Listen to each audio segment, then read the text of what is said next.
The memories of the game were everything you'd sort of hope for. That's your dream. Fuck it. Like, don't be overawed. Like, this is all you ever dreamt of. Everything you've done is for this moment. The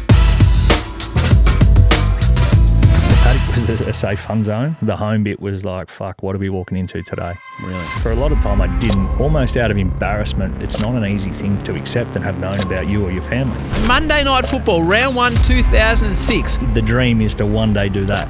And then to run out and do it, it gives me goosebumps. Anzac Day was one that I had penciled in. My pa was fought in one of the wars, World War II. That was incredible. Collingwood sold twice as many number 13s as number 5s. What is life like, a cult figure within a month of playing football for the biggest club in the land? The game part was awesome. The biggest club, so many passionate supporters, but there's no manual for that. So you win the premiership, you're a Collingwood hero, and then you end up at Carlton. To then not play well, be slammed by everyone, not understand what's going on with your own head. There was times literally when I drove to Carlton and I would, because I've got the ability, I think, to sort of put the mask on, crack a few gags, and then get back in the car and be just exhausted. Every last bit of energy's been the mask, either get in the car and cry on the way home or just get home and sleep. Got to the point where I was like, well, I need to do something because this isn't an existence. This is just survival mode. Well, this show loves positivity. And the man in front of me, a premiership playing with Collingwood, a media star out of Druin down in Gippsland. Before I introduce him, this is the message I sent this man. Sorry to everyone out there listening. Horse nuts. I see you're doing Rush Hour. Nice. I run a little podcast, the Howie Games, all positive and motivational athlete stories. I reckon you have a great story and great perspective now you've done media also. Any interest on coming on for a little chat? We'll be thrilled to have you. Kiss, kiss. P.S. We can just talk surf trips, to which you responded within 3 minutes. Oh boy, this is like receiving a letter to play in the Masters at Augusta. I'd be honoured to come in, mate. And we love positivity on that show. And in 200 however many episodes, that is the best response, Dale Thomas, I have ever received to a request. Thank you. I appreciate you having me on. What is it? Long time listener, yep. First time interviewee. No, I was obviously a fan of the show. Good on you, mate. And appreciated the opportunity to come on. I thought you got too big for me, to be honest. I thought maybe season 1 there was a spot. Your Jim Nance, your Kelly Slaters. I don't know if you've hit Donald Trump yet, but I haven't, it can't be far off. I'll let you in on a little secret, not so positive. So I sent this to you on Monday the 27th of Jan, which is the day after the Big Bash final. Mm-hmm. So at that point, I've done 12 straight weeks of cricket, haven't done a podcast. I'm like, shit, I need some episodes. Who will come on? Bloody Daisy will come on. So that's probably revealing a little bit of what's going on. No headphones and a fucking ring in. No, well, I did say to you, we've been giving away Sonos headphones, but I think Tommy has sold 6 pairs down the South Melbourne market. I've gone from the Augusta invite to the bloody invite to fill in on Tuesday night netball. No. This is like Victorian Open at 30. No, it's not, mate. I'm pumped you're on, and I mentioned to you we could talk surf trips. You sent me to a small location out in the Tello Islands, which is one of my great surf trips. Let's talk surfing at the start. Are you still going? Are you still surfing? Are you still getting waves? I am back into it. Right. During my whole footy career, that was the one thing at the end of the year that I had as like the salvation to know that it was coming to a time when, and as you know, these places you don't have a whole lot of phone reception. Even if you do, you can lie and say you don't. So you were pretty much uncontactable for the better part of 2 weeks. And to me, that is the dream. Like, it is getting away, switching off, sun, surf, fishing, mates, cold beer, there's not too many other things I need. I didn't surf a lot, obviously, through COVID because I don't live within 5 Ks of a beach. It got a touch heavier, so none of my boards floated me. But since then, especially the last sort of 6 months to a year, I've tried to get back into it as much as I can. What does it bring you? At the minute, it brings me frustration because I was once a lot better than what I am, and it's almost going back. But I guess it's always, and it's slightly cliched, but you're always looking away from the world. You sit out the back and you're looking to what's the horizon essentially as to what's going to come. Whereas, just that as a feeling, you drive away from the city for me to go to the ocean. It feels like you're just leaving all the shit behind you, literally behind you. And that's something that I think having in my life has been a really good way to switch off an hour, 2 hours, 30 minutes, whatever it is. That's certainly been something I've gone to. The place you sent me to, Resort Latitude Zero, ripping spot. So I got there with a few mates. And we'd been there 10 minutes, and they said, I said, Daisy put me onto this. And when I said Daisy put me on, like the whole staff sort of took a step back and looked at us in a different light. What's going on here? Be fair to say you and your touring party who were there without you at the trip I was there. I was meant to be there. Yes. You had to do something at the Spring Carnival or something, working. didn't you?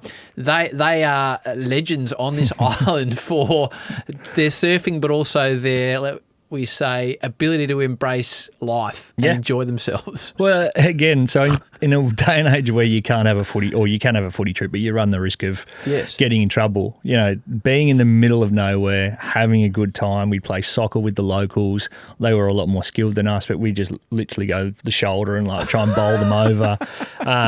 We just had fun, literally just the old school, go back, you may be 30, but have fun like you're a kid. And as part of that, we've been probably 6 or 7 times, got to know everyone, had some very fun, interesting nights. We've watched grand finals over there. They told me about that. Yeah.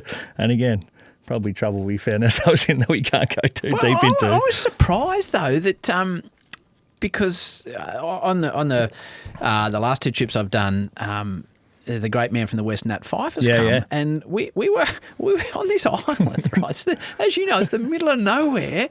And old mate rolls up on a boat. Sully. Yeah, Hallelujah. With his Indonesian wife and 2 Indonesian kids who are wearing Fremantle Dockers jumpers. Incredible. And they're losing their mind that the 2-time Brownlow medalist is sitting by the pool. Poor old Fifey would have gone right. He wanted to get off the I'm grid. big in most places, but surely the Tallow Islands in Sumatra ain't one of them. And they were getting him to sign the back of their... When they got off their little runabout and had Fremantle jumpers on, this is an alternate universe we're operating in. The fitness of surfing...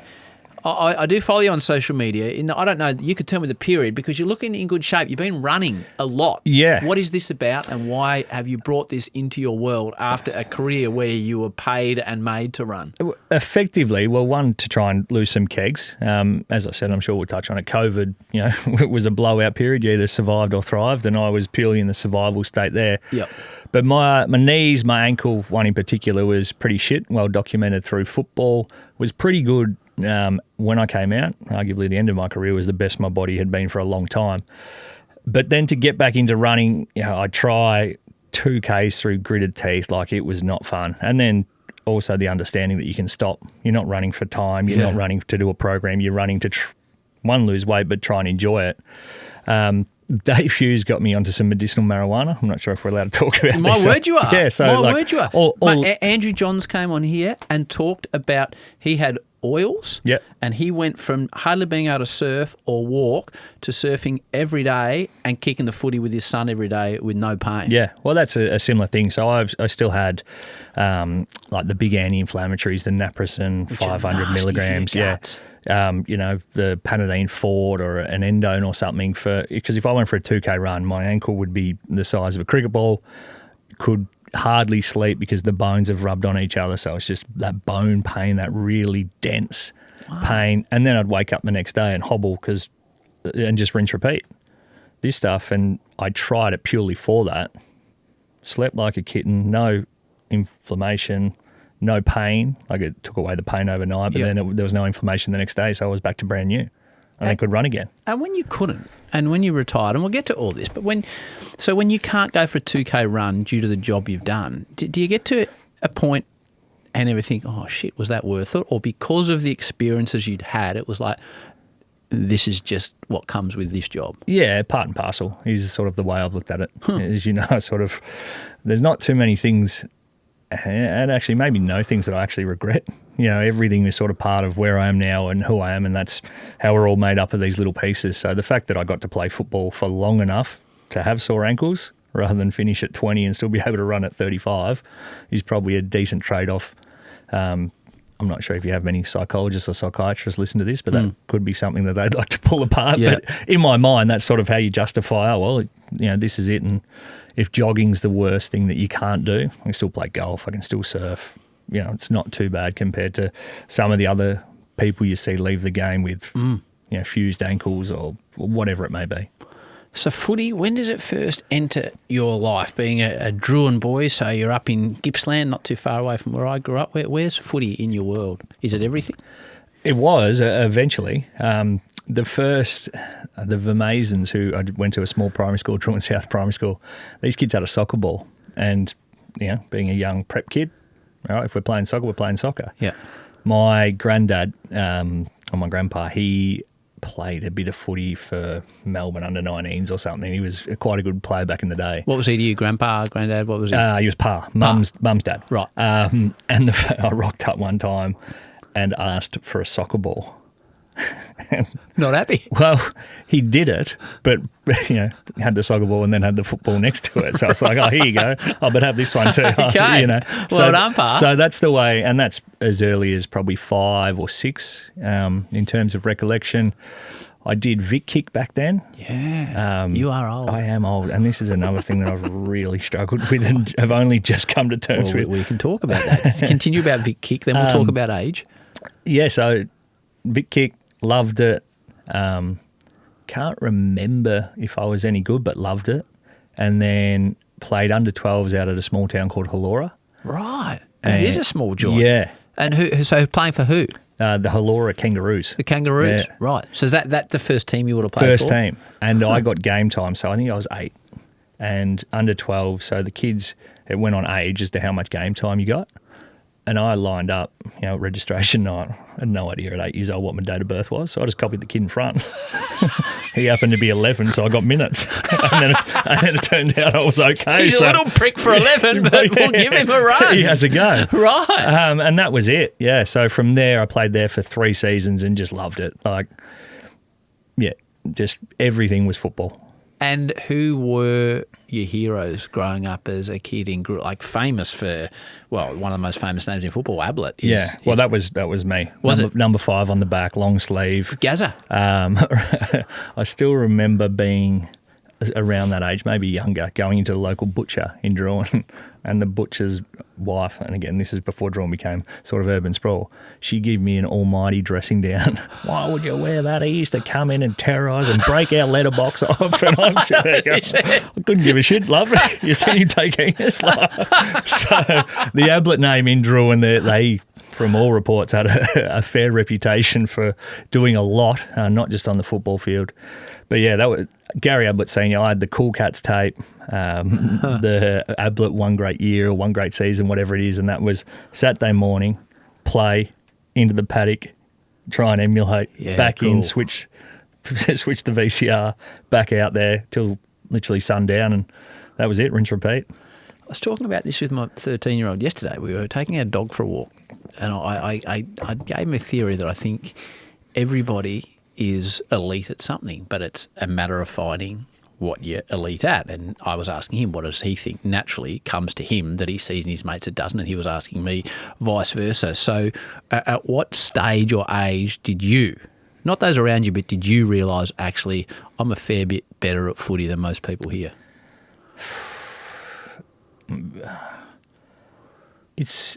I knew I was better than most, I guess, in like sort of that kid innocent way, like not in terms of, I'm the best player, like give it to me. Yep.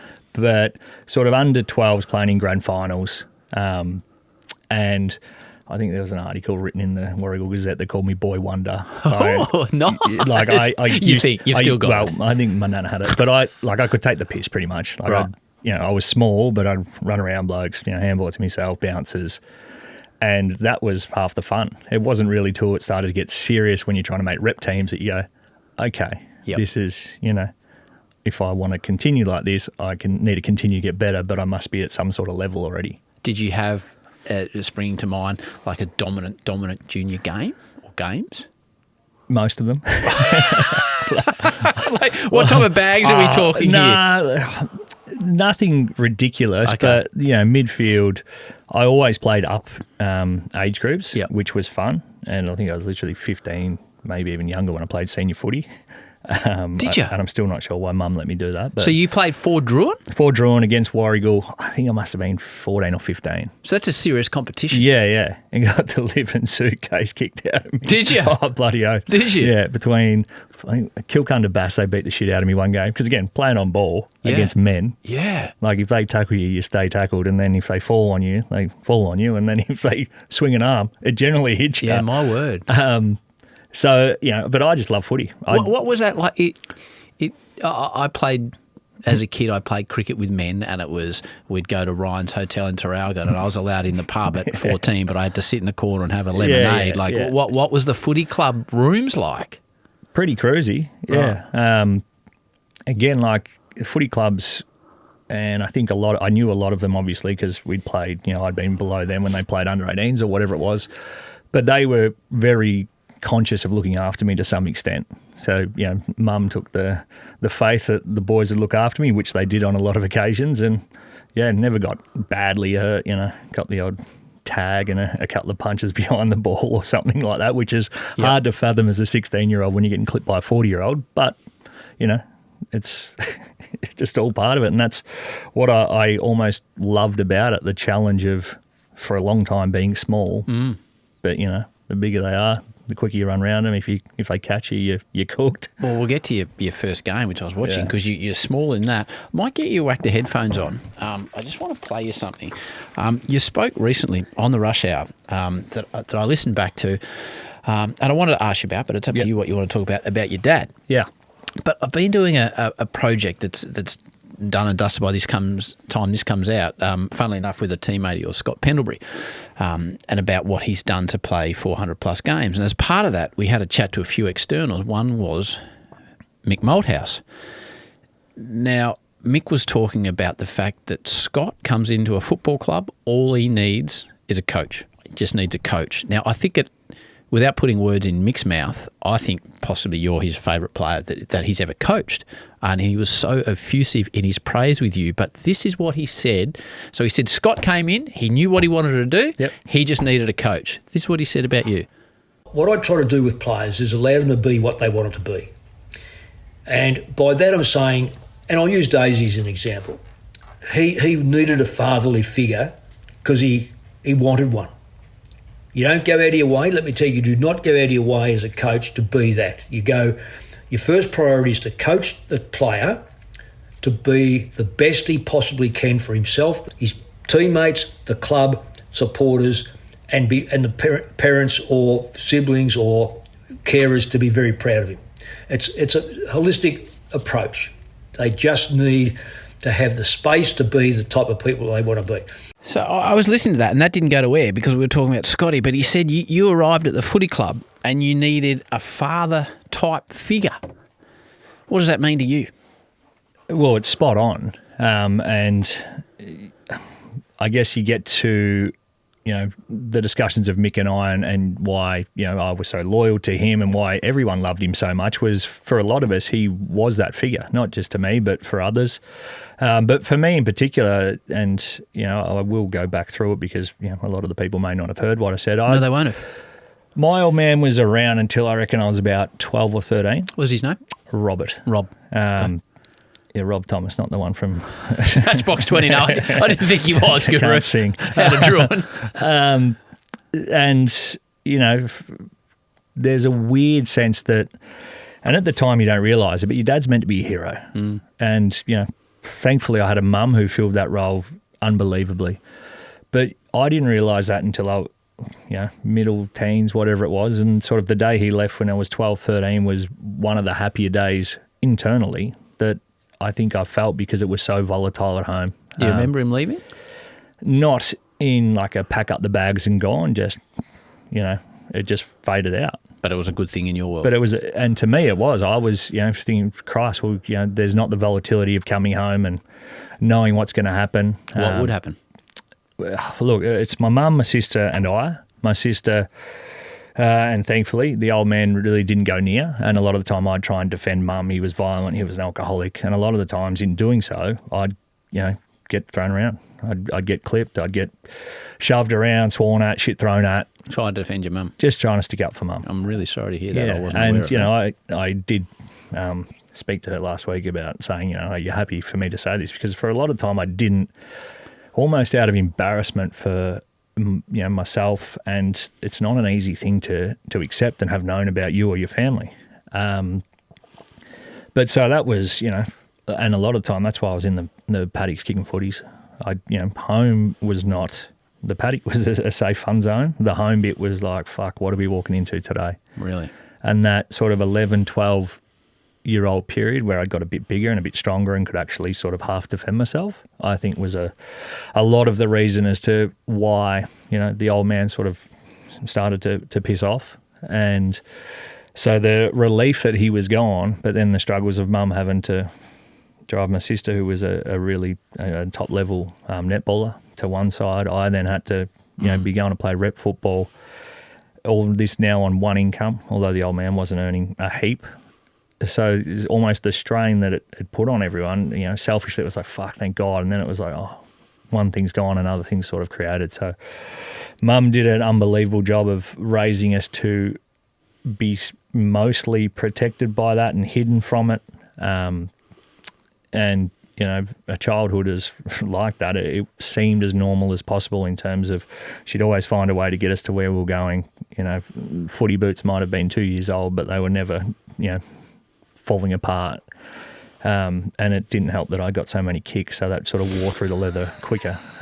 You're a dickhead. It would have been easier if I was shit because they would have stayed him. But, these sorts of things, and the older you get, the more grateful you become for everything your parents have done, and the fact that I've got one. I said at my wedding not long ago, I was very grateful. My uncle was a big part of being that male figure in my life, obviously Mick Malthouse, but to have a mum who is your hero, I think is a pretty cool thing. Yeah, I could not agree more. I couldn't agree more. That's obviously not an easy thing to talk about. Your dad, is he still alive? No. So okay. And again, hadn't seen him since I was 13. He rocked up on draft day. Meant to be the actual draft. To the actual draft at Docklands. And unannounced? Unannounced, yeah. And thankfully, Mick and all the coaches knew, the history of it. But poor mum. So mum's done everything. We're there celebrating, and then Captain Fuck Knuckle rocks up. Right. And I don't know if it was Mick or mum.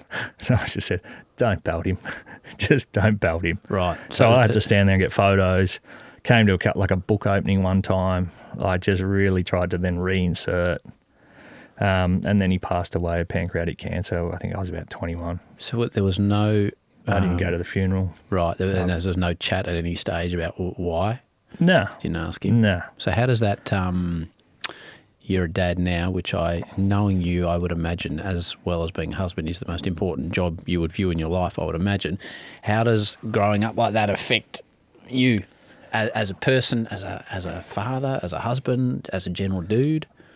I think the effects I didn't really, again, understand until I was probably 30-ish, and the shit hit the fan a little bit with, football and career form, injury. An outlet, which was football for me, was the thing that no matter how shit life was, football was always there. That was the fun. 2 hours, in a game, go and relax, have fun.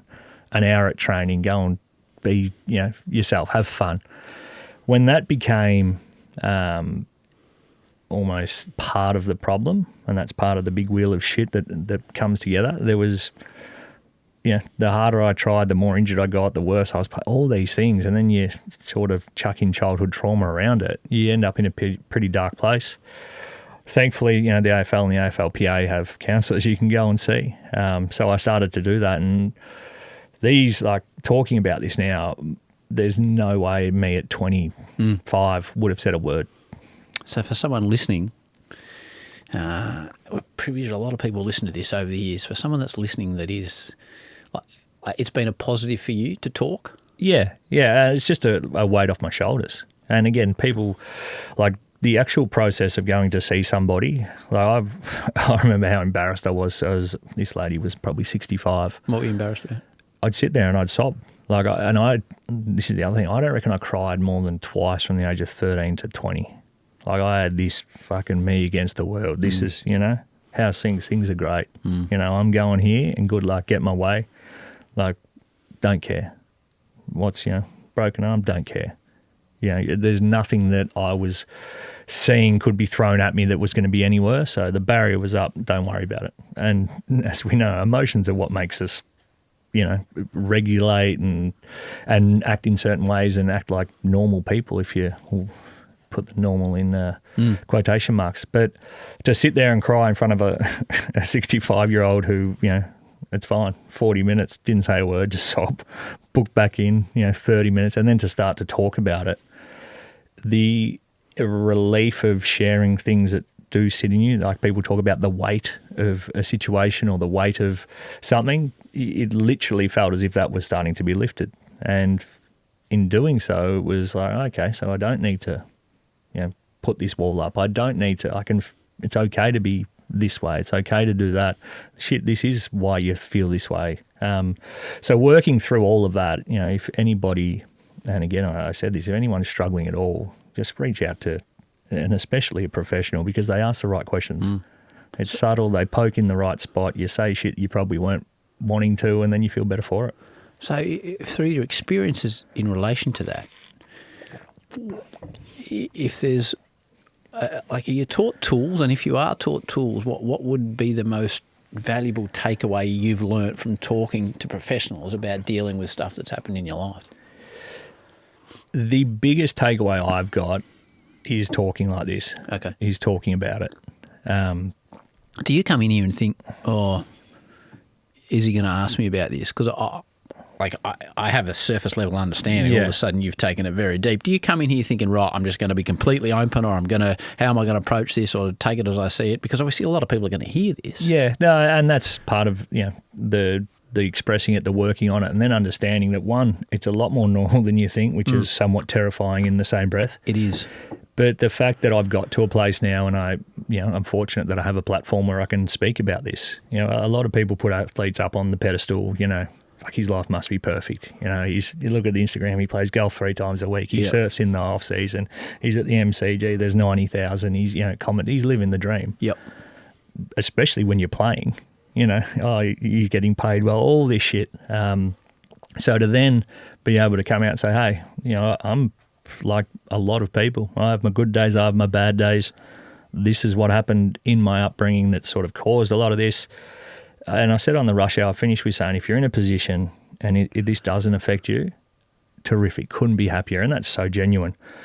But then maybe check in on a mate. And the amount of people that reached out to me and said, I never thought of that. I just assumed that if I'm right, everyone's right. You sort of just worry about yourself and not really understanding. What in that situation, because I think we're all a lot more cognizant of that. And you see, I've really connected at my local cricket club the last 4 years, and there's my son who's playing, he's 13, and then there's old blokes like me. It's the full, and you see sometimes you think, I'm not sure that bloke's going that well, but you've got to time the question right though, because if I asked you these questions at 23, you're like, no worries, mate. So it's a. And again, you got to be open to, you're 100% right, open to sharing it. But I guess, I think now more than ever, the answer of actually, no, I'm fucking battling a bit is so much more acceptable, for one of a worse word. No, I think, but it is a bad word, but it's that's sort of that what is it is. The word, because a lot of us think, it's not acceptable to talk about that in your own mind. Yeah, and I think a lot, like especially this younger generation coming through, they're given the tools to not only ask the question, but then what to do when the answer comes back is no. Like if you asked me at 25, I was like, fuck, I don't know, I'm struggling a bit. The answer would have been, let's go to the pub. Yeah.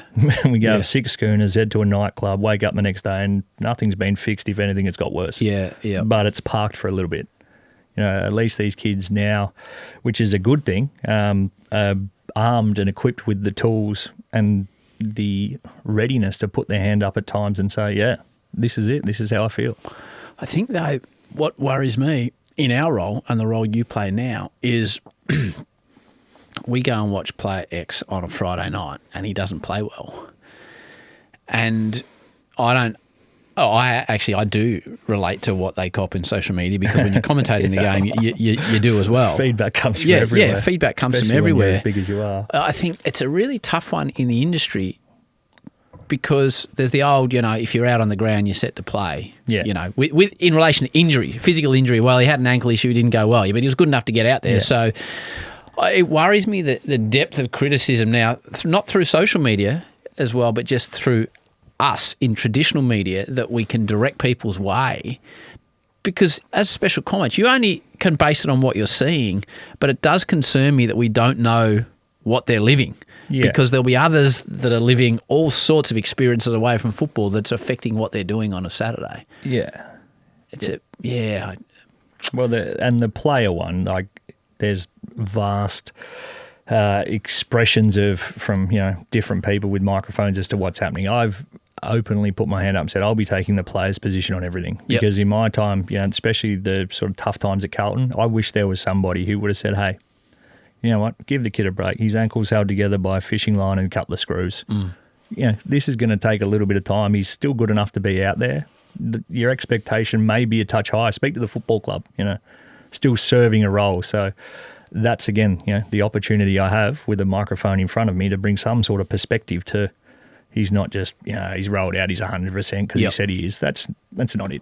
I think footy clubs are getting better. I know now that the footy clubs, sometimes they'll get in touch with you and say, listen, if you want to know anything about any of our players or the way we're playing, we'll tell you off the record, and you then have an understanding of what actually is going on.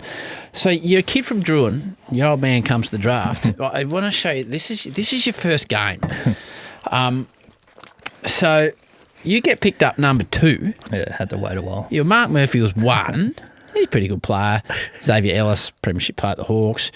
Josh Kennedy kicked on. Some clown called Pendlebury. He was never going to make it at 5. So you're a couple in front of him. How the fuck is he still going? Well, we'll get to that. You need to listen to Pendlebury beyond 400. And he's doing the shit that maybe you weren't doing. Yeah. He sent me a message yesterday morning. How has this been hijacked for a plug? But he sent me a message yesterday morning because he sends them through, and they'd finished their practice game up on the Gold Coast, and the footy club had recovery at 8 a.m. I was telling MJ this, who's a pies nuffy from way back, as you know. He used to get into nightclubs pretending he was me, MJ. Yeah, well, had the long one. Yeah, I can see that. He's a smooth man. Anyway, your man Pendles, they had an 8 a.m. recovery. But Pendles organised through Southport Footy Club, I think it was him, Maynard and Darcy Cameron, to go and use the hot colds at Southport at 6 a.m. So he did recovery prior to recovery. He was recovering for recovery. I think that's the reason he's played 400-plus games. Well, when 6 o'clock's a get-up time, not a get-home time. Well, that's a very good point. So this is your first game, right? So what have we got here? We're playing the Adelaide Crows. Yeah. And it doesn't end in a win for you, unfortunately. I think this was Monday night footy as well. It's Monday night football, round 1, 2006. So this is a bit of what you did in your first quarter of AFL football. Let's have a look, and I want to get your thoughts on this. Little kick around the body is okay. Thomas has marked the first gamer. Got a kick, breathe. And Dale Thomas, taken number 2 in last year's national draft, an opportunity to kick Collingwood's first goal of the season. He started on fire, Shane O'Brien. He's had 7 possessions, 2 kicks and 5 handballs, and really delivered the ball well onto the forward line. He saved his career last year, Luke. I thought he was at the crossroads 12 months ago. Ended up 4th in Collingwood's best and fairest, and got himself super fit. He's an exciting young prospect, Dale Thomas, from 40 metres. Drop part. He's kicked Collingwood's first. Look at that. Straight through the middle. And then I'll just get MJ to whip forward, because you take a hanger as well. Have a look at this. This is still in the first quarter of your career. Sees him. Wakeland off. And Thomas in front. What a debut. A first gamer, and have a look at this mark here. He's just set himself. Takes a lot of courage in your first game. He hasn't taken his eye off the ball. Matthew Clark stands at about 200 centimetres, and he's jumped right over the top of him. Oh, he's just 3-man back, Wakeland, and Thomas has taken a hanger. So I want to ask you about what life is like going from Druin to Collingwood, but what are your memories of that first game, and in particular that first quarter? I did message yesterday saying I spent far too long looking at your highlights, and I'll be honest with you, I forgot how bloody good you were. Like, you're a sensation, and that's just your first quarter, mate. What's your memories of it? The memories of the game were everything you sort of hope for, and that was, we can touch on this too, that's your dream. As a kid from the age of 5, every time you've been out, kicking the footy, kicking it at sheep or whatever it was, the dream is to one day do that. And then to run out and do it gives me goosebumps. It's cool. It literally was, fuck it. Like, don't be overawed. Like, this is all you ever dreamt of. Everything you've done is for this moment. You're obviously good enough. Go and play. And that's, the just the ignorance of youth, if you will. That was the only thing in my mind. Tell me a story. Tell me something from the background that sticks in your mind from that first game. I balked Andy McLeod at the half-forward line.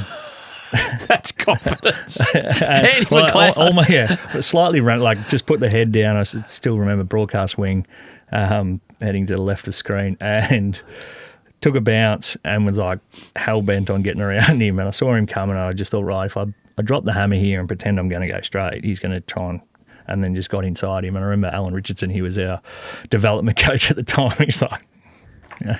Why not? Why not? Why not? Yeah.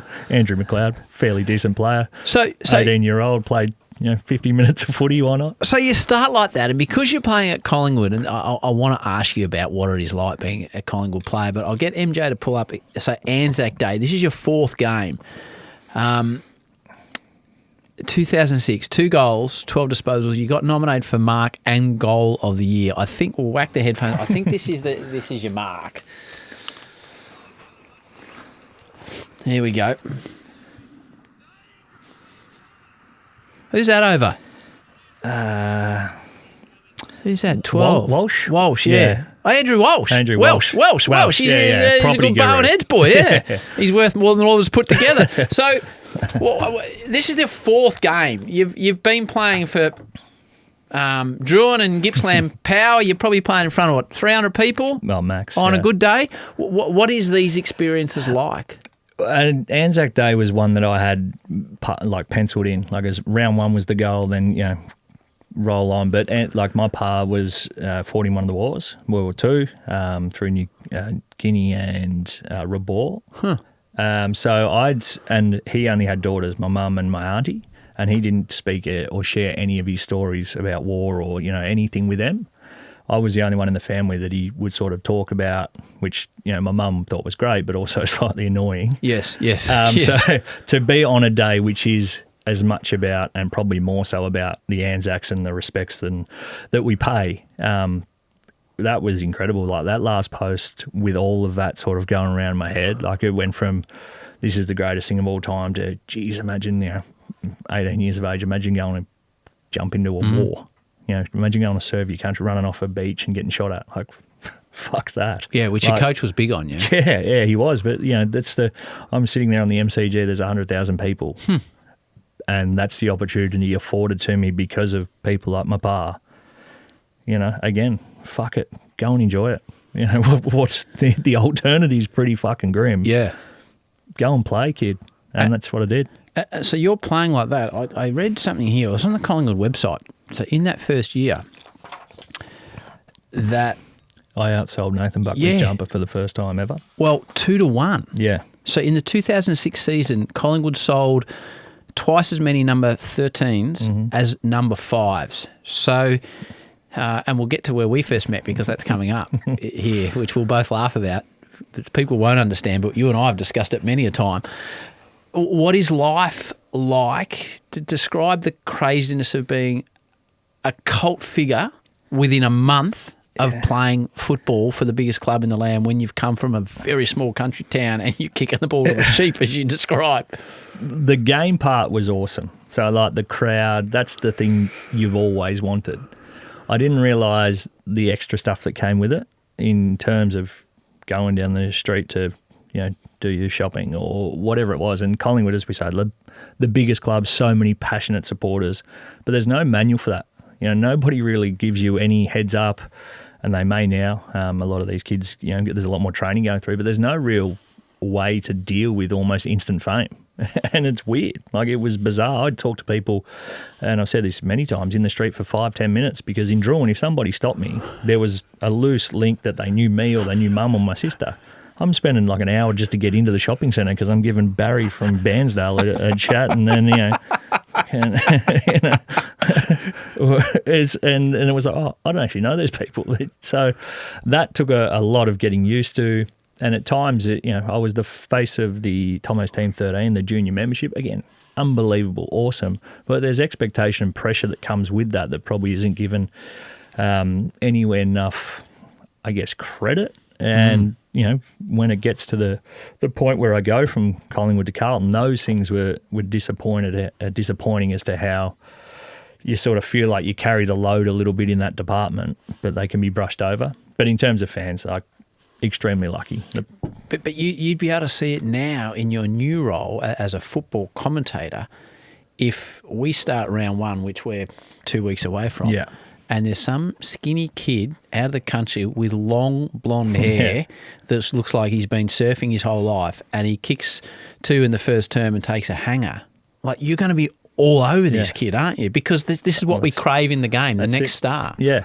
And again, it's such an honour to have that, but there's no manual, as I said, so you don't really know how you're going to handle it. And at times, I didn't really enjoy, especially like if we went out for dinner post game and you're eating a meal and then someone would come up. Awesome that they love you, but it's like, and at that point when you're 18, you don't really know how to tactfully say no, so everything was just a yes. Whereas fast forward to now, if I get stopped in the street, like, people are trying to leave me. I do that. I genuinely love the fact that people come, mate, premiership player, so much joy. I love that side of it now. It's fantastic. But when you're a player, it's probably a little bit, more transactional of serving a purpose and trying to deal with it rather than enjoying it. Become an international cricketer, like your man Finchy, one of the great men. Finches. I sat with him in, I don't even know where it was, during the World Cup, at the hotel. He's like, no, we can't go for dinner, it'll be madness. I reckon he took 25 selfies between the table and the dinner buffet, which was 4 metres away. Which is rare because not much gets between Finch and a buffet. No, so I've seen it. But even like to that point, you know yourself, like you get, and as much as this isn't about you, India people ask you for photos. Yeah, and I assume it's weird. Well, especially on the other side of the world when you're going for a walk in a small Indian town, it blows your mind. But it's I guess it's a privilege, isn't it? Yeah, but and that's it. I haven't had it to the extent where you would have had it at that particular time. And that's the other thing. You feel like you're a little bit like, fuck, am I being a sport brat here? Yeah. This is such a good position to be in. Everything's great, but you're sort of going, okay, another photo. Just let me finish my Palmer. Yeah. Or me mac and cheese. So the mac and cheese is an interesting point. So I was tasked back in the day of doing rising star stories, and I'd ring Kevin Shifter-Sheen and say, all right, who's got the best stories out of these blokes? And he's like, I can remember, there's this sort of, I remember he said to me, there's this real professional kid out of Sale that's riding a basketball. His name's Pendlebury. I said, oh, he sounds like a good story. And he said, a bit of chalk and cheese for you, Collingwood. There's this long-haired, skinny bloke called Thomas out of Druin that's a bit more loose. And I said, oh, that sounds more like my cup of tea. So I did a Rising Star story with Scotty, and he played basketball with Shane Hill, which is funny now because when anyone mentions Pendlebury, oh, by the way, did you know he played basketball? But you were living at Greg Swan's house? Correct. What, was it Williamstown or somewhere? Yeah, Williamstown. And part of these stories was you had to do an interview. So this is in your first year, but then you need to provide some pictures. And I'll never forget, I was saying to you, what do you think we do here for pictures, Dale? Well, I could run you through what I have for dinner the night before every game. I'll cook for you. And I'm like, oh, magnificent. So me and the camo set up, and then you can take over the story. I'm thinking it's a lamb roast or a big chicken salad. You tell me what you cooked up. I wandered to the pantry with the camera over my shoulder. Yes, you did. And I still reached in and got myself the Kraft mac and cheese, family size. Put it in the pot, stirred it around, called the sachet a satchel or a sachet or something. You did. And this is, my wife loves this video more than ever. Anyway. So I cooked mac and cheese. That was my go-to. That was the night before. I don't know if I've ever told you this. So the dietitian got word of it last time I've had it. Scrapped it. You will not be eating that shit. I've tried to find it everywhere. So you've got it somewhere? I know. You can still get it. Right. So I cooked it. You need to send me a link so we can whack some of it in sorry, here. I thought you meant the mac and cheese. No, the link's somewhere out there. Right, you but need to send it to me. in terms of the actual produce, I cooked it for Tilly one day. Right. I thought, a little bit of nostalgia, and this is what she's gone, this smells like vomit. So between that and the dietitian. Well, the second part of it, I used to get my hair cut in South Melbourne, and the dude's name was Rox, and we went and got a little bit of a trim to your hair as well. I do recall part of that. So the Collingwood thing goes and goes and goes, and then, well, you play at a premiership, but it takes you 2 times to win that premiership. There's the draw, and you were a top 3 Norm Smith in both the draw and in the actual victory.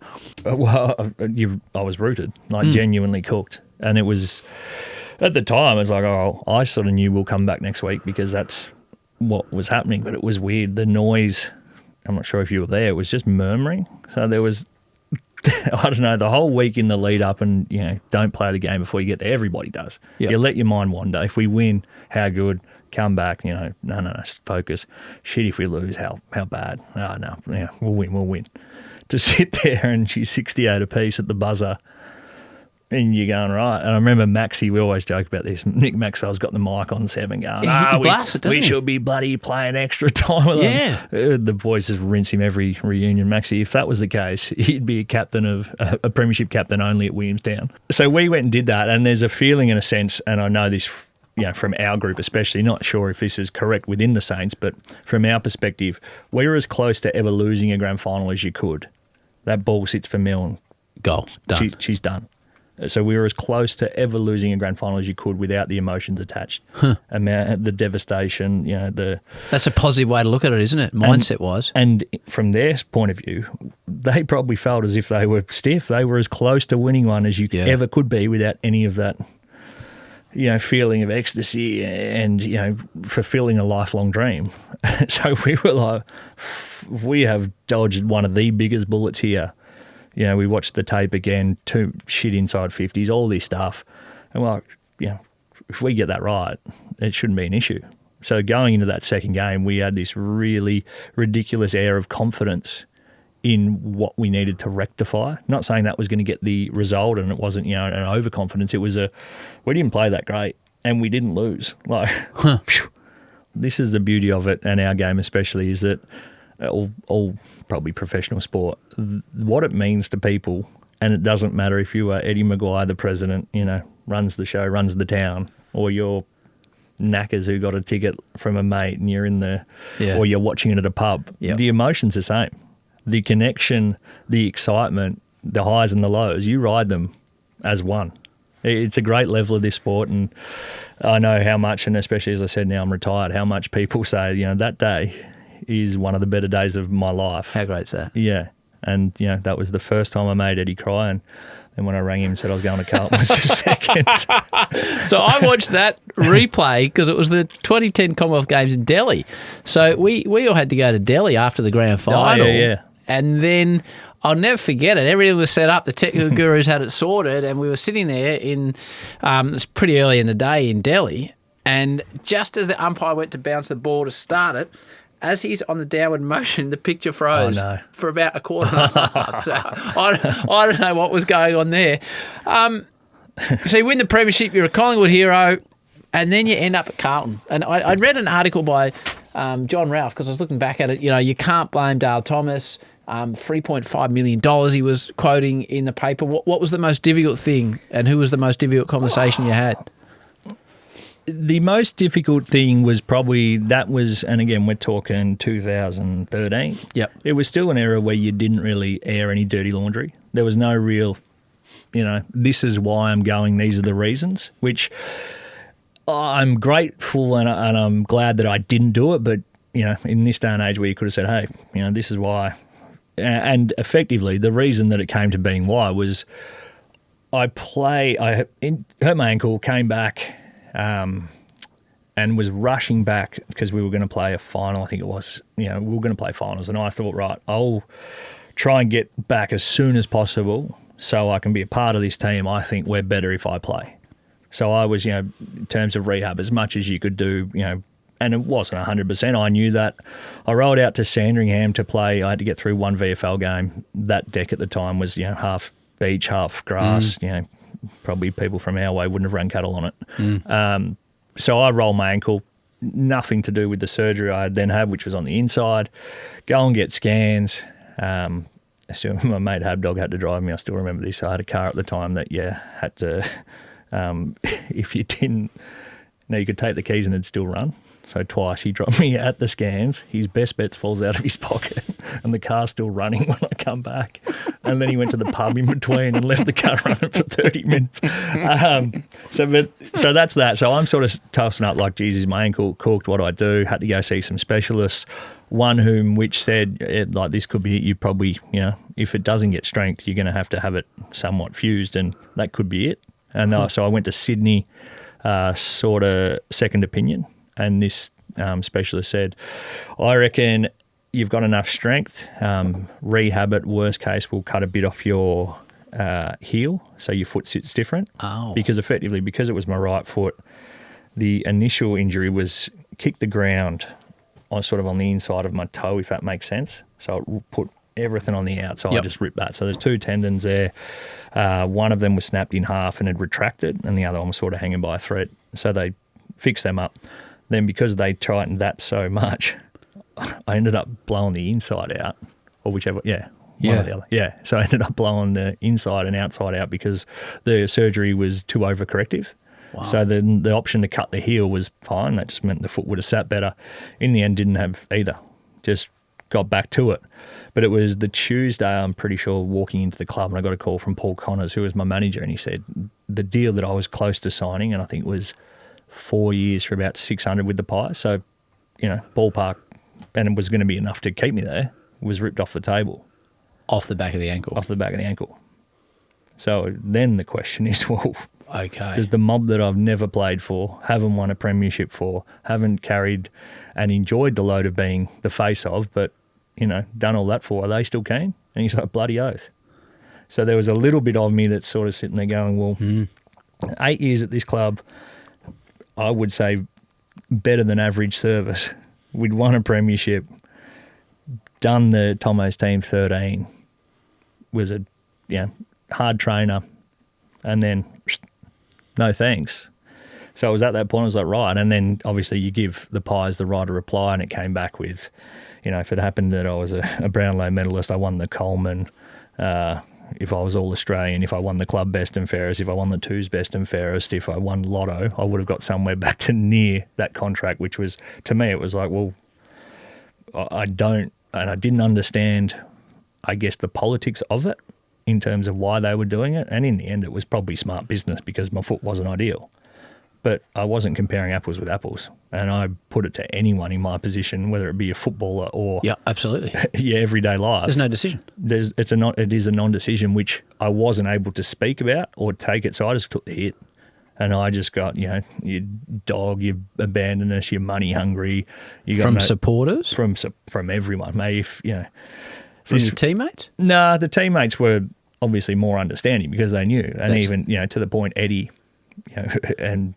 I don't think he ever publicly slapped me, like not in a serious way. But I think the respect in me, sort of just wearing it, is something that now he's appreciative of. I guess absolutely. But those times, man, I didn't understand the gravity of the situation because I wasn't looking at it through the lens of everyone else. I knew the warts and all story. So then you get to a new club, and you played some great footy at Carlton. Like I got there, yeah. Yeah, I don't think people should think, I just didn't work at Carlton, because I had a look back and looked at the numbers, and there were periods where you played and gave fantastic service to that footy club. But the general overview was, due to injury, you probably couldn't give your best. So what is life like as the new bloke that is injured and reportedly getting paid lots of money, and it's not working out for you on field? And again, this is probably to the point we spoke about before of players going out, and apparently once you've crossed the white line, you're 100% fit. I was playing at the Blues, and as part of the recruiting process, they knew it was probably going to be 12 months before my ankle was to the level. It didn't help that I played against the Pies the first time for whatever 45 metres out, Shane Warne stand end, like nearly missed the ball. And that wasn't, I get asked about this a lot. Yep. It wasn't nerves. I could not have been more confident. No, I don't, maybe it was a little bit of the universe having a laugh like it did in the grand final with Milne. Yep. But yeah, so, and then that piled on top of it and then just like confident shot as a bloke who loved, again, playing the game, and this is where it all started to go to shit because I still backed myself. When I went to Carlton, I was like, no. Yeah, I'll be fine. I will be fine. It might be hard for a year, but then you will be sweet. And it wasn't. And then that next year, I was fit as I've ever been, and I got tackled in the first minute. Camden McIntosh, bang, shoulder out. So like the universe shitting on me, and that was it. I didn't want to have surgery, and I'd reach for like a coffee cup and it'd slip out. I was just shit. So I had surgery. That was second year done. So, as the media does, bang, and everyone was coming for me. Yeah. And the headline will always be, he's getting paid this. Oh, that was it, yeah. Yeah. And then, so back to that point of, taking the player's point of view now. But yeah, there was some journos at the time that religiously, regardless of whether I was having a good pre-season or not, February, 2 weeks before the season started, whatever it was, there was the article. Why? Worst pick, worst trade, why? How'd you deal with that? Did you ever ring him? Did you ever say? Nah, right. No. So how'd you deal with it when you're in the midst of it? But with not knowing how to deal with it, with that armour that would go up, I'd just wear it and be like, I'll prove you wrong, which for a long period of my life worked. I'll work harder. I'll get back and show you. When you're working harder and you're getting more injured, you can't shut people up in the way that you knew. I was sort of like, all right, well, fuck, what do we do here? And that's probably at the time where I was like, okay, well, I think I need to go and speak to somebody because I started getting really anxious. And how would that manifest? Well, from the kid that went from football was the fun to you go to football and now it's the shit. So it was the sanctuary now. But yeah, and as I've worked through this stuff with counsellors and psychs, that feeling of something that should be safe and fun is then taken away. That to me was then all the inner child of the fears of home. So to some people it may not have been a deal, but all of a sudden my body's reacting like, fuck, shut it down. Like we need to be protection mode. And that's on the footy field. Almost frozen. It was bizarre, but to then not play well, be slammed by everyone, not understand what's going on with your own head. It was a really weird time. And there was times literally when I drove to Carlton and I would, because I've got the ability, I think, to sort of put the mask on, crack a few gags, fucking she'd be right. What do they know? Ready, watch this left foot talk. And then get back in the car and be just exhausted, like zonked. Every last bit of energy's been the mask, and then just, either get in the car and cry on the way home or just get home and sleep. Rinse, repeat. And then got to the point where I was like, well, I need to do something because this isn't in existence. This is just survival mode. And from that point on, went and saw a psych and worked through it all. And, grateful that I did because it got me back to a point where football became a great deal of fun. That last year was probably as much fun as I've ever had, including the really good times at Collingwood because I'd come from all the shit and sort of had pride in the fact that I'd worked through it. Yeah. Carlton plays Collingwood, whatever game this season. Who are you going for? I sit there and can't lose. That's such a diplomatic answer. No, look, I couldn't have been happier. When the Pies won 2023, I couldn't be happier. And the one thing I've really appreciated is that, and Eddie's been big in this, and Craig McRae, we're getting the old players back. So I really have felt a part of the Pies since coming back and being in retirement. So to sort of be on that journey a little bit, I still got a great deal of love for the Blues, which a lot of people cannot understand because they are one or the other. It was 8 years and 6 years in the end. So, and without sounding disrespectful, the 8 years at Collingwood felt like about 3 weeks, and the 6 at Carlton felt like a lot longer. Due to your own circumstances. Due to your own circumstances, and we didn't win a lot. It was tough. So, I would love to see the Blues play well. I'd love to see them win a flag for the players that I'd gone through, you look at Paddy Cripps, Sam Doherty, not just their on-field stories, especially with Doc off-field. So not very often would you hear an ex-Collingwood premiership player say that, or probably never. It's a great answer. But yeah, that's the truth, and it's fine with me. So when you wind up then, and you've become, which I want to talk to you about the media to sort of round this whole discussion off, and you're doing amazing things. So you finish, you saw, like how hard is the transition for what's next in your life? Because as an athlete, a lot of it is seeing the best times of your life, and your biggest earning period is till you turn 30. Now, I do not agree with the best times because you become a father and a husband, but certainly earning potential is hard to replicate. How did you come away from footy? The biggest thing that I try to explain to people, that was my dream. So most people have a dream of, I want a Ferrari, I want the big house, I want to be CEO. That takes till you're 50.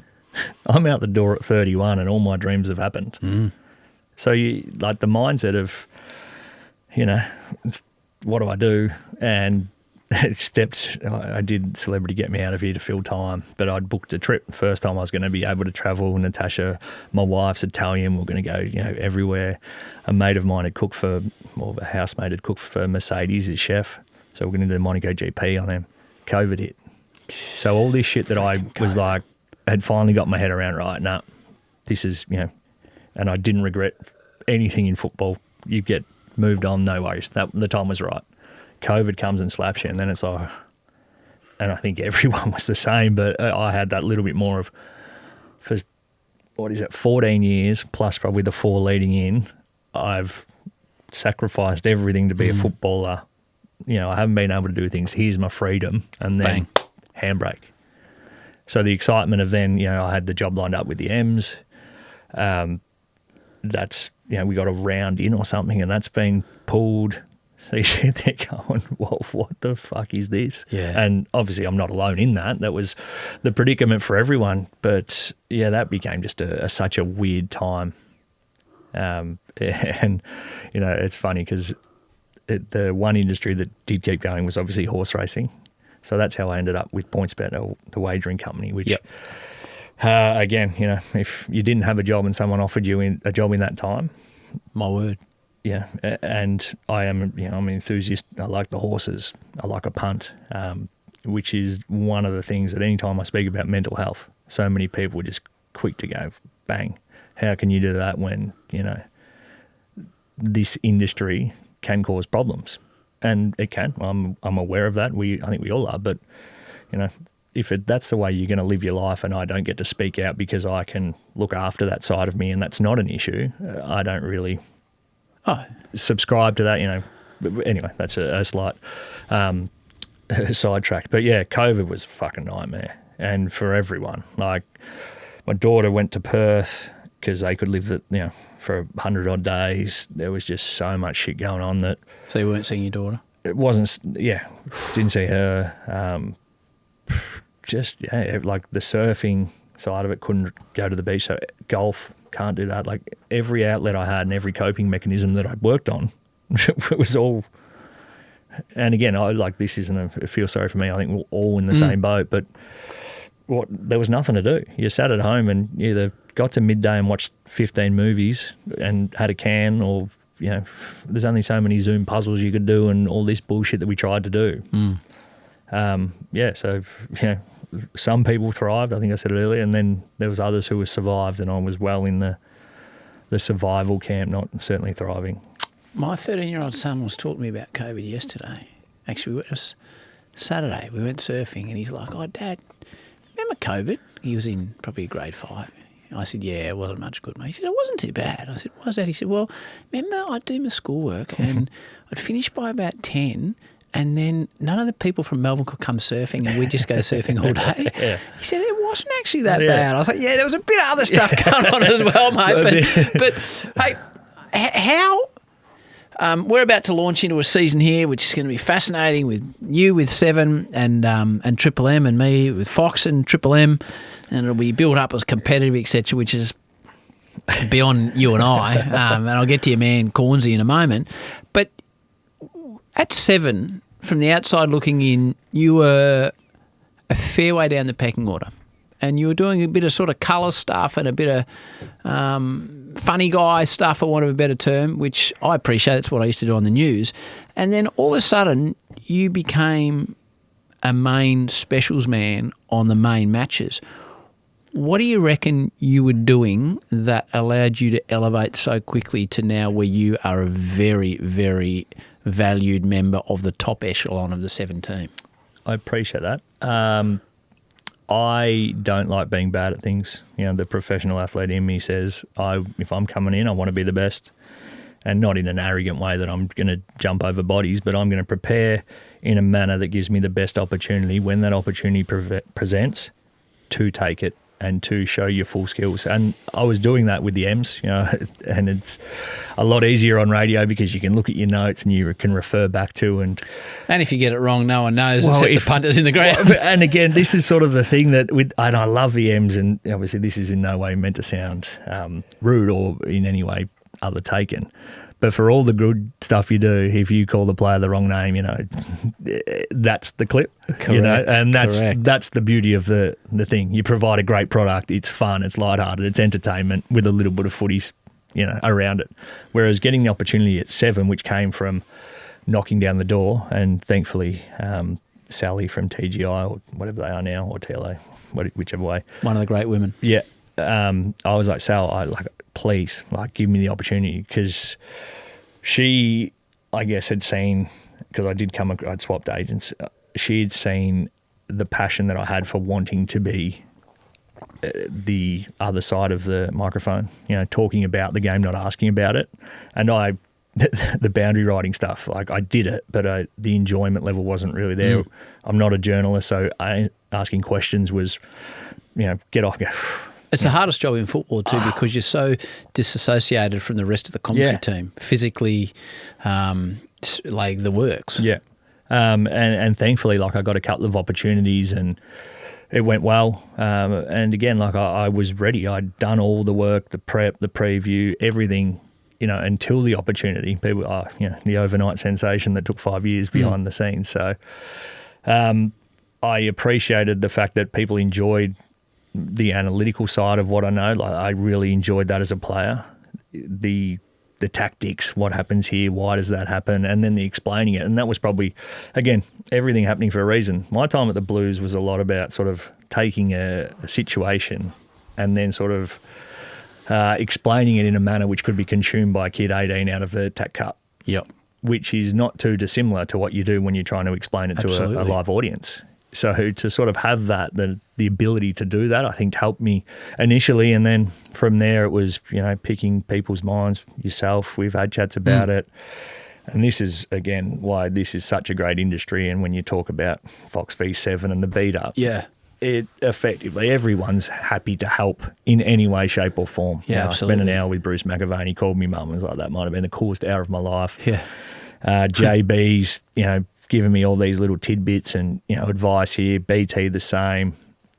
Yeah, so I will just continue to do as much as I can, as much prep, know the game as well as I can, bring it in a fashion that I think is understandable. But then at the end of the day, if you're going to give 2 hours of your time to me, and informed and entertained is sort of my little mantra, you should have learnt something. But if the moment's there to have a laugh, absolutely. You know, that's a big part of it. So who have you sat next to in commentary and thought, oh my gosh, I'm sitting beside such and such talking about football? But sitting across the table from Bruce, we had a chat in a cafe, and we were talking, and we probably started off talking races and you know, sort of a little bit of that sort of small talk, and then he sort of leaned in. He's like, Daisy, I fucking love what you're doing. Bruce made to me like, you just swear. Like the next 3 minutes, I didn't hear a word. I'm like, hey, sorry.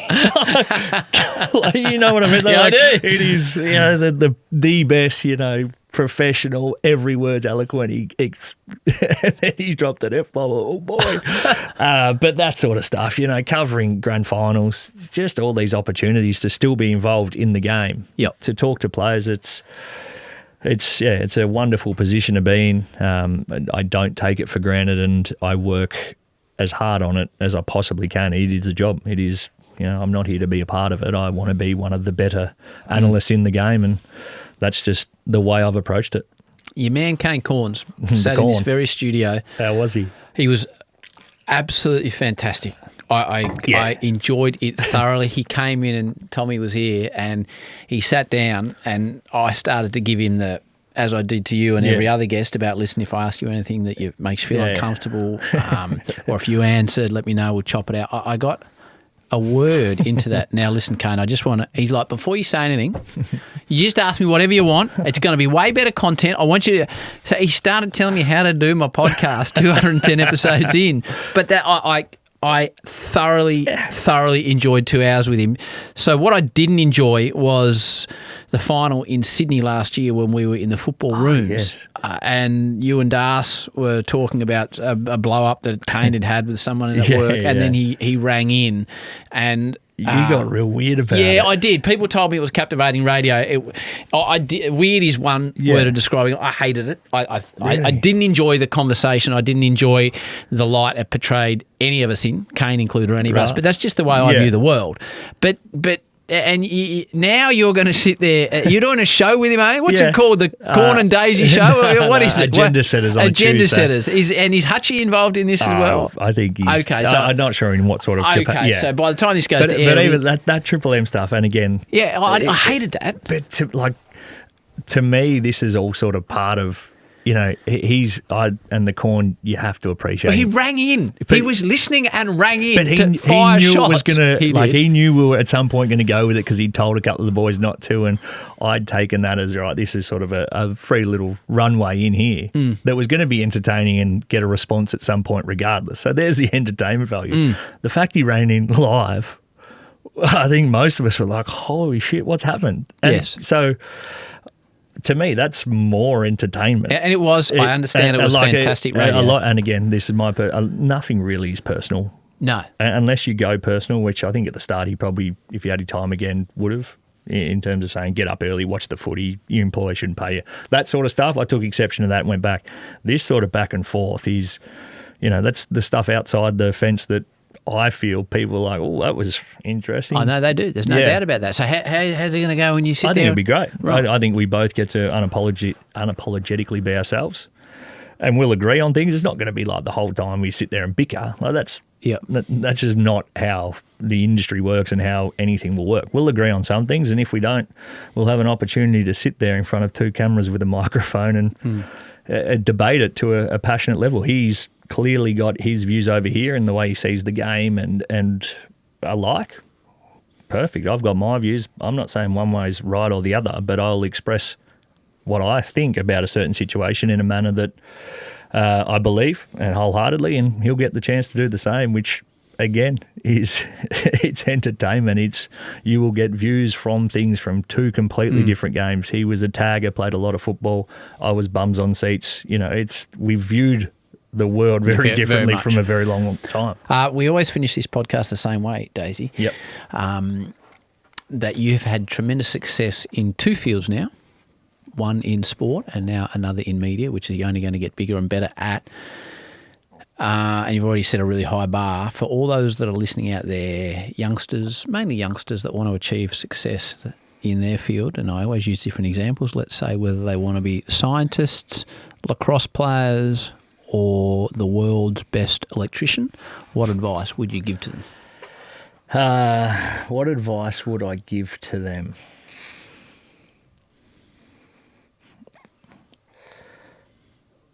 Don't apologise for wanting to be the best. And however that looks, own that. I like that. That's a very thoughtful answer. Yeah. And I think that can be applied to literally what you've said. You don't have to sing it from the the work side, like from the rooftops, if you want to be the best electrician. Yeah. But if that's your purpose to get you going and makes you want to improve and you are chasing that, I think that's a good way to really find if you love something, but then two, that keeps you going, keeps you getting out of bed every morning. And as an experience, was this Augusta and the Masters for you sitting there, or was it more Albert Park Lake after the Grand Prix and they've just reopened the course and they've had 100,000 people on it? That's what's happening now. Right. Look, it probably wasn't the sizzle of Live Golfers last week, but no, honestly, it was. I was delighted, as I said, when you did have me on under whatever circumstances it may be. But I enjoy these sort of forums because a lot of people, they're very quick to put you in a box, and yeah, we're probably no different. So to talk a little bit, share some stories. There's been a lot of good times that I look back so fondly on, and there's an understanding piece too as to why at times it wasn't great. To share that and for people to hear it, and if it helps anyone in opening up or wanting to go see something and better themselves, I hope that's the purpose it served. You've done brilliantly. I look forward to our next bowl of mac and cheese together. What happened to Penguin's question? Well, see, this is a good point. So the Penguin, once he turned 13... Oh, you wanted cash? Started wanting financial incentive to Penguin. ask question. Yet he still had the gall this morning to put a tooth out for the frickin' tooth fairy. Right, yeah, it's all one way here, isn't it? He's like... In a way, he's the artist formerly known as the Penguin. Yeah, So okay. at cricket, I still call him Peng. Yeah. But he sort of rolls more now as Right. Macchio. He's just started being called Howie. Macchio. Yeah, or Mackie, Yeah, Macco. right, But Macchio. no, you don't A get full rebrand questions. from the Peng. unless I can convince Erica to have another child, which is no chance, I think the questions from the kids are done and dusted. Okay. I asked Should her. have told me that before I came on, because I probably wouldn't have. Well, no, well, fair enough too. And you know what? To be honest, he wouldn't have heard of you anyways. Thanks for coming on the show. Thank you, Guru. mate. Good well man. done. Thank you.